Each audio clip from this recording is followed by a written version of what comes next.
in this house. Therefore, it cannot be my business to whip you as a member of the Senate because I'm a leader in this house to tell you come. Mr. Speaker, I was giving the example of Senator Oburu, a fine gentleman, a revered legislator, serving his 7th term in parliament. But every afternoon, from 2:30 to as late as possible, sometimes, despite his extremely advanced age, Mr. Speaker, he has the energy to sit in this house. But you find young people, Mr. Speaker, that are in this house, who show up for 2 minutes, they pick up their call, they disappear. They are chasing 1,001 things, Mr. Speaker, none of which is exceptional and bringing any value to the country.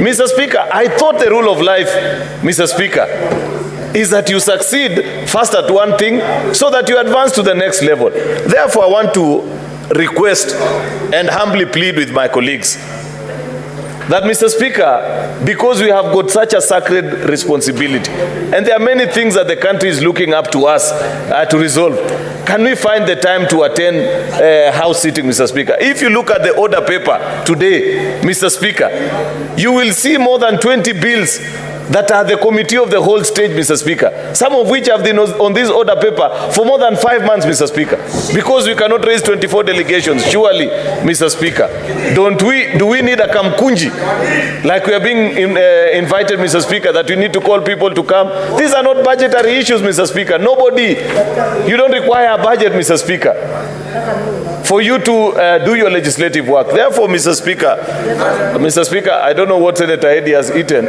before coming into the House, but I am trying to address you, Mr. Speaker. He is actually over shouting, and I cannot concentrate, Mr. Speaker, because of the noise that he's making. Senator Eddy Okech, can you, if you are consulting the senator's phone, a very low tone, mention about tongues.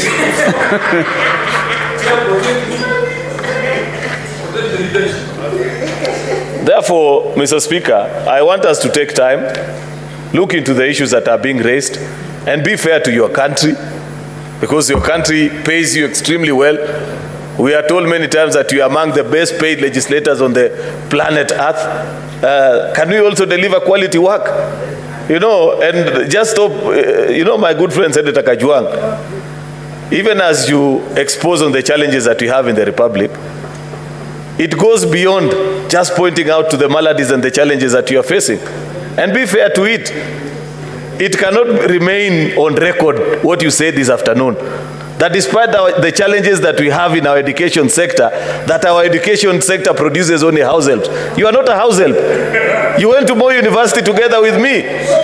You are here because the education system worked. Therefore, Mr. Speaker, even as we complain about the things that are not working in this country, Mr. Speaker, let us not exaggerate some of these challenges. I believe this country has produced serious professionals on the globe. It's not just housemates, the way Senator Moses Kajwang wanted to paint it, Mr. Speaker. Be fair to your country, Moses Kajwang. Senator Kajwang, what's your point of intervention? Mr. Speaker, on matters of fact, I was with Senator Cheruiyot, Majority Leader, at Moi University, at the Student Center.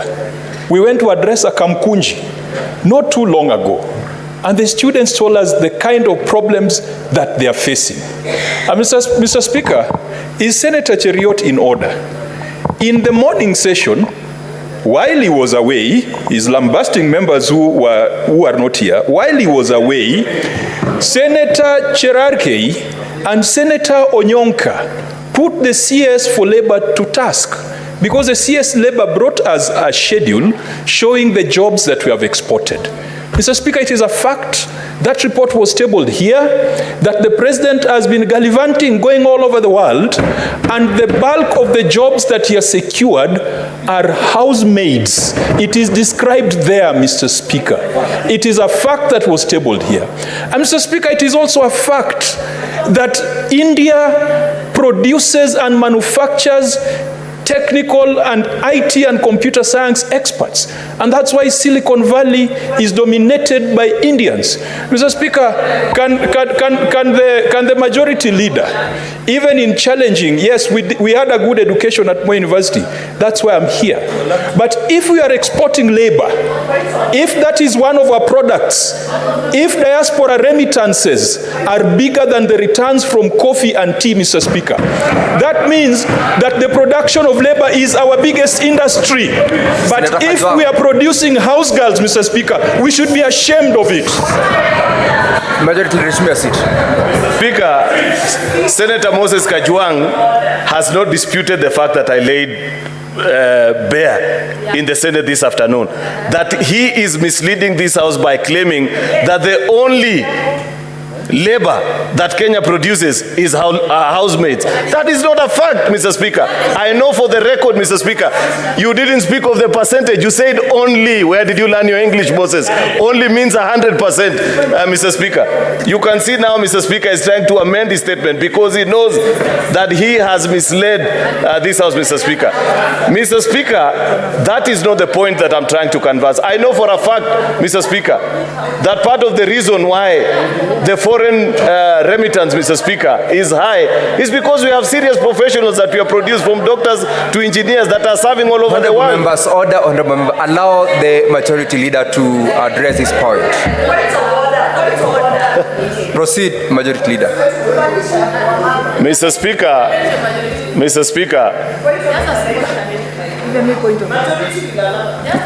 Senator Korir, Senator Gloria, allow the majority leader to proceed without interruption. Proceed. Anyway, Mr. Speaker, I want to conclude, and I want to commend the senators that are in the House this afternoon, including my friend Moses Kajwang. Longest serving member of the Senate, Mr. Speaker, but always here at 2:30, sits patiently up to 6:30 on most afternoons, Mr. Speaker. Mr. Speaker, I want to request Senator Madzayo to second this motion. Senator Madzayo. Asante Bwana Spika. Bwana Spika aliposema mwisho kabisa, huo ni ukweli. Bwana Spika, kitu cha kwanza nataka kuunga mkono hoja hii ya kuweza kugeuza ratiba ama taratibu ya kalenda yetu ya nyumba. Bwana Spika, kitu cha kwanza ni kwamba kunazo sababu ambazo zinafanya tuweze kugeuza kalenda hii. Cha kwanza ni kwa sababu tumekuwa ile tarehe ambayo ilikuwa imewekwa katika kupeleka Senate mashinani imeweza kugeuka sasa na ikawekwa tarehe zingine za mwezi wa 11. Bwana Spika, vile vile pia itaweza kupatia nafasi maseneta kuweza kujiandaa na kusafiri kuenda mpaka huko Bungoma ili kuweza kushirikiana na ndugu zao wananchi wa Bungoma kuwa na hiyo ratiba ya Senate mashinani. Bwana Spika, mimi kama nikiwa nitaweza kutoa ule advice ama sijui tunaweza kuita namna gani, lakini ni kwamba katika hili bunge letu la Senate sasa imekuwa ni lazima tuzingatie mambo ya kwamba tuko na seriousness, ya kwamba hizi tabia ambazo tunaanza sasa za kuweza kwamba kuona kama seneta mwenzako anaongea na pengine huwezi kupendelea vile anavyoongea, unasimama mara moja na kusema kwamba ama unabofya kile kibogizo kiko mbele yako, alafu unaweza kusema kwamba unataka kutoa hoja ya nidhamu. Hoja ya nidhamu, Bwana Spika, kama ninavyoelewa mimi katika ile wakati ambao tumekuwa hapa ndani na tumekuwa pamoja na ndugu yangu Cheruiyot na pia vile vile Kajwang, najua hoja ya nidhamu ni kitu muhimu sana, ambao kumuingilia mtu katikati akiwa anaongea pengine saa nyingine inakuwa inapoteza hata ule mwelekeo ama zile fikra alizokuwa nazo. Kwanza tuweze kujizuia tumuache yule anayekuwa anaongea aongee mpaka amalize, alafu ndio utaweza kujua mwelekeo wake ulikuwa namna gani.